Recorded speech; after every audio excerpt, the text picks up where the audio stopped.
नमस्कार, टीवी 9 राजस्थान में आपका स्वागत है और हम इस खास पेशकश में चर्चा करने जा रहे हैं बीजेपी के पहले लिस्ट के बारे में। जी हां, बीजेपी की पहली लिस्ट तो आ गई जिसमें 41 उम्मीदवारों का नाम चुन लिया गया है। वो लिस्ट मैं पहले आपको दिखाना चाहूंगा जिसमें 41 उम्मीदवारों का नाम घोषित कर दिया गया है। जैसे ही चुनाव आयोग ने चुनाव की घोषणा की, बीजेपी ने 41 उम्मीदवारों का नाम घोषित करके जोरदार धमाका किया। जाहिर तौर पर बीजेपी राजस्थान को बेहद गंभीरता से ले रही है। ये आप देखिए, ये सारे नाम हैं, 41 नाम जिनको मैं दिखाना चाह रहा हूं इस लिस्ट में। और खास बात इस लिस्ट की यह है कि इस लिस्ट में 7 सांसदों का भी नाम है जो कि इस बार राजस्थान के विधानसभा चुनाव मैदान में उतरेंगे। जी हां, 7 सांसद और एक पूर्व आईएएस। लेकिन इन नामों के आने के बाद जिस तरीके से बीजेपी के अंदर बगावत के सुर तेज हुए हैं, उसने पार्टी के शीर्ष नेतृत्व की चिंता कई गुना ज्यादा बढ़ा दी है। अब सवाल उठता है कि वो कौन कौन सी प्रमुख सीटें हैं जिस पे विरोध के स्वर काफी तेज हैं। क्योंकि विरोध का स्वर इसलिए भी उठा है क्योंकि कहा जा रहा है कि वसुंधरा राजे के कई खास समर्थकों का भी टिकट कटा है। हम उन तमाम नामों की चर्चा आपके साथ करेंगे जिनको टिकट्स मिले हैं और साथ ही साथ जो वसुंधरा राजे के खास माने जाते थे उनके टिकट्स कटे हैं। तो इन नामों की चर्चा करने से पहले हम आपको ये बताना चाहेंगे कि देखिए वो कौन कौन सी सीट है जिस पे बगावत के सुर बुलंद हैं। पहला सीट मैं जिसका चर्चा आपके साथ करूंगा, तिजारा विधानसभा सीट। जी हां, यहां से टिकट सांसद बालक नाथ को मिला है और इसका विरोध कौन कर रहे हैं? तो पूर्व विधायक मामन यादव। अब देख लीजिए, ये सांसद बालकनाथ जी हैं और इनका बालकनाथ जी का मैं आपको फोटो दिखाना चाह रहा हूं और इनका विरोध कर रहे हैं पूर्व विधायक मामन यादव। मतलब तिजारा विधानसभा सीट से सांसद बालकनाथ जी चुनावी मैदान में होंगे, पर इनके नाम की घोषणा के बाद पूर्व विधायक मामन यादव विरोध कर रहे हैं। मामन यादव को टिकट की चाहत थी, वो चाहते थे कि राजस्थान में होने वाले विधानसभा चुनाव में इस बार उम्मीदवार बने बीजेपी की तरफ से। लेकिन बीजेपी के शीर्ष नेतृत्व ने, बीजेपी के संसदीय बोर्ड ने जो नाम चुना है वो नाम सांसद बालकनाथ का है। जी हां, और उसके बाद से ही ये माहौल काफी ज्यादा गर्माता हुआ दिख रहा है। मैं जो विरोध कर रहे हैं उनका चेहरा भी आपको दिखाना चाहूंगा कि मामन यादव यहां पर कहां दिखाई दे रहे हैं। देखिए, ये मामन यादव हैं। जी हां, पूर्व विधायक हैं और ये नाराज बताए जाते हैं। अब मैं आपके साथ ये भी आपके साथ शेयर करना चाहूंगा कि दरअसल मुख्य तौर पे 2 ऐसी सीटें हैं जिसने सबको चौंका दिया। एक सीट का नाम है विद्यानगर। विद्यानगर कहा जाता है कि यह भैरव सिंह परिवार की सीट है, लेकिन यहां से राजसमंद से सांसद दिया कुमारी को विद्यानगर से उतारा गया है। तो एक इसको लेकर के भी बहुत ज्यादा नाराजगी है। और दूसरा सीट राजवर्धन सिंह राठौड़ को जो दिया गया है, क्योंकि कहा यह जा रहा है कि राजयान सिंह शेखावत जो कि वसुंधरा राजे के बेहद खास हैं, उनका टिकट काटा गया है। इन सब नामों की हम चर्चा सिलसिलेवार तरीके से आपके साथ करने वाले हैं। अब हम आते हैं दूसरी सीट पे, झोटावाड़ा विधानसभा सीट। यहां से टिकट सांसद राजवर्धन सिंह राठौड़ को मिला है। ये देखिए, ये राजवर्धन सिंह राठौड़ हैं। आपको मालूम है पहले ये मंत्री भी रह चुके हैं, लेकिन इनका जो विरोध कर रहे हैं वो पूर्व मंत्री राजपाल शेखावत और आशु सिंह सुरपुरा कर रहे हैं। राजपाल शेखावत, देखिए इनके चेहरे को आप गौर से देखिए, जो कि इनका विरोध कर रहे हैं। जी हाँ, ये पूर्व मंत्री राजवर्धन सिंह राठौड़ का विरोध कर रहे हैं। राजवर्धन सिंह राठौड़ अभी वर्तमान में सांसद हैं। इस बार उनको मंत्री नहीं बनाया गया है। 2014 से 2019 के बीच में ये मंत्री भी थे और आपको बेहतर पता है कि ये शूटर भी रहे हैं। इन्होंने भारत के लिए गोल्ड मेडल भी जीता है, इसलिए प्रसिद्ध प्रमुख खिलाड़ी भी हैं। बीजेपी से चुनाव लड़ते हैं। इस बार वो सांसद हैं, लेकिन उनको विधानसभा में उतारा जा रहा है। ये पार्टी हाईकमान ने ऐसा आदेश पारित किया है। अब चलते हैं तीसरे सीट पर, जिसका नाम है कोटपुतली। कोटपुतली में हंसराज पटेल गुर्जर। जी हां, ये टिकट जिनको मिला है उनका नाम भी मैं आपको बता दूं, हंसराज पटेल गुर्जर। जी हां, आप इनको देख सकते हैं। ये हंसराज पटेल गुर्जर जी हैं। ये बीजेपी के उम्मीदवार घोषित किए गए हैं, लेकिन इनके विरोध करने वाले जो हैं, जिनका नाम है यादराम जांगल और मुकेश गोयल। जी हां, यादराम जांगल और मुकेश गोयल। तो देखिए, मैं आपको यादराम जी का चेहरा दिखा रहा हूं। ये जबरदस्त विरोध कर रहे हैं किनका? हंसराज पटेल गुर्जर का। कोटपुतली विधानसभा सीट से इनकी भी चाहत है कि ये चुनावी मैदान में उतरें। अब मैं चौथे विधानसभा सीट पर जाना चाहूंगा, जिसको हम कहते हैं देवली उनियारा विधानसभा सीट। और ये सीट इसलिए भी बेहद इंपॉर्टेंट है क्योंकि किरोड़ी बैंसला के पुत्र विजय बैंसला को यहां से टिकट दिया गया है। उनका चेहरा भी मैं आपको दिखाना चाहूंगा। विजय बैंसला, जी हां, इनको टिकट दिया है पार्टी ने इन पर विश्वास जताया है। लेकिन जो इनके विरोध में आए हैं वो राजेंद्र गुर्जर जी हैं। विजय बैंसला जी को टिकट मिल गया है। पार्टी ने उनियारा विधानसभा सीट से इन पर भरोसा जताया है, लेकिन इनके विरोध में जो बीजेपी के नेता हैं उनका नाम राजेंद्र गुर्जर बताया जा रहा है। इनका भी मैं चेहरा आपको दिखा दूं तो राजेंद्र गुर्जर जी विरोध कर रहे हैं, क्योंकि ये भी देवली उनियारा से टिकट की चाहत रखते थे। अब चलिए पांचवें नाम की ओर बढ़ते हैं, और ये पांचवा विधानसभा है किशनगढ़ विधानसभा सीट। यहां से टिकट मिला है सांसद भागीरथ चौधरी को, और भागीरथ चौधरी को टिकट मिला है। जी हां, भागीरथ चौधरी का नाम मैं आपको यहां पर दिखाना चाहूंगा कि ये देखिए, ये भागीरथ चौधरी एमपी हैं और इनका विरोध कर रहे हैं विकास चौधरी। भागीरथ चौधरी के चेहरे को आप ध्यान से देख लीजिए। ये सांसद हैं, ये किशनगढ़ विधानसभा सीट से इस बार उम्मीदवार बनाए गए हैं, जबकि ऑलरेडी ये संसद में सांसद है। बीजेपी ने एक नई स्ट्रैटेजी के तहत अपने कुछ सांसदों को उतारा है। दरअसल बीजेपी ये मानती है कि सांसद जिस इलाके से सांसद चुने गए हैं, जाहिर तौर पर जिस संसद से सांसद चुने गए हैं, उस संसदीय क्षेत्र में कई सारे विधानसभा सीटें आती हैं। बीजेपी ये मान रही है कि अगर सांसद को चुनावी मैदान में उतारा जाएगा तो उस संसदीय क्षेत्र में आने वाले विधानसभा सीट पर उसके बेहतर परिणाम आ सकते हैं। इसलिए मैंने आपको बताया कि इनके विरोध में अगर आगे कोई आए हैं तो वो नाम है विकास चौधरी का। और ये मैं विकास चौधरी को दिखाना चाहूँगा आपको कि विकास चौधरी, ये देखिए, ये विकास चौधरी हैं। जी हाँ, जो कि इनका विरोध कर रहे हैं।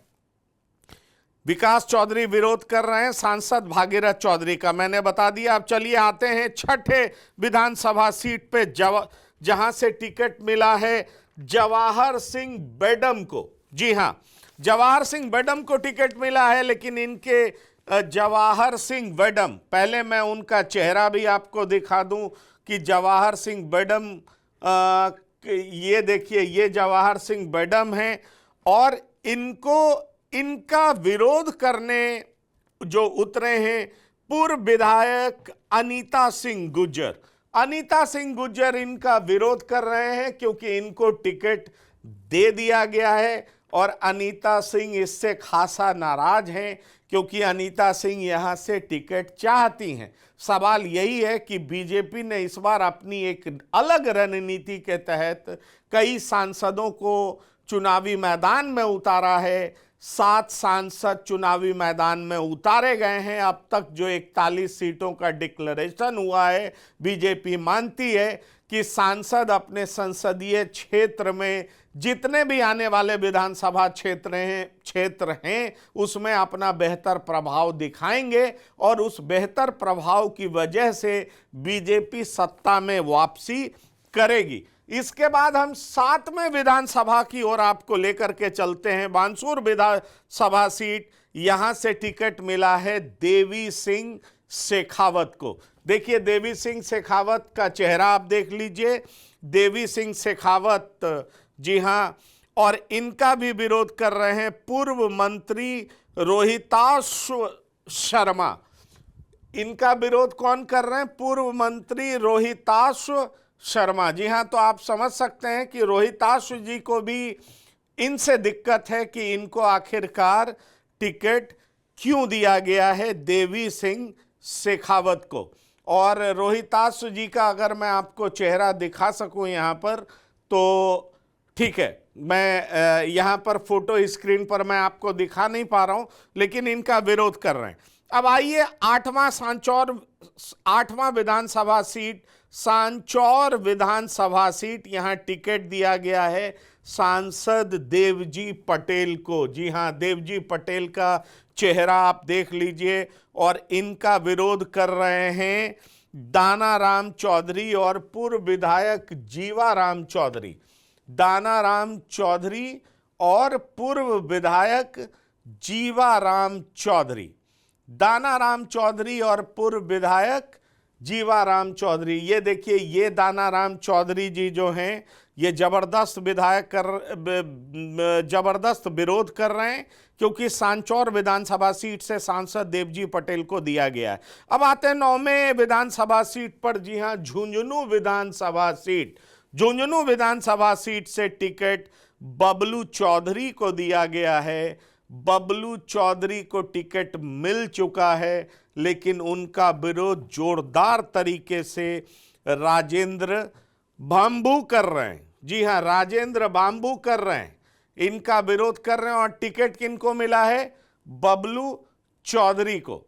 और इनका विरोध कर रहे हैं कौन? तो राजेंद्र बांबू। अब आते हैं 10वें विधानसभा सीट पर। जी हां, यह है लक्ष्मण विधानसभा सीट और टिकट मिला है सुभाष महरिया को। किनको मिला है? सुभाष महरिया को। इनका आप चेहरा देख लीजिए, जिनको टिकट पार्टी ने घोषणा कर दिया है कि ये पार्टी के उम्मीदवार होंगे। जी हां, और लेकिन इनका विरोध कर रहे हैं भाजपा किसान मोर्चा के अध्यक्ष हरिराम रनवा। जी हां, कौन कर रहे हैं इनका विरोध? तो हरिराम रनवा। जी हां, ये जबरदस्त विरोध कर रहे हैं। इनका ये कहना है कि सुभाष महरिया को टिकट क्यों दिया गया है लक्ष्मणगढ़ विधानसभा सीट से। और अब आइए 11वें डूंगरपुर विधानसभा सीट। जी हां, डूंगरपुर विधानसभा सीट की मैं बात करूं तो यहां टिकट दिया गया है बंसीलाल कटारा को। जी हां, और इनका विरोध जो कर रहे हैं वो कर रहे हैं माधवल वारा हाट। आप बंसीलाल कटारा का चेहरा देख लें, इनको टिकट दिया गया है।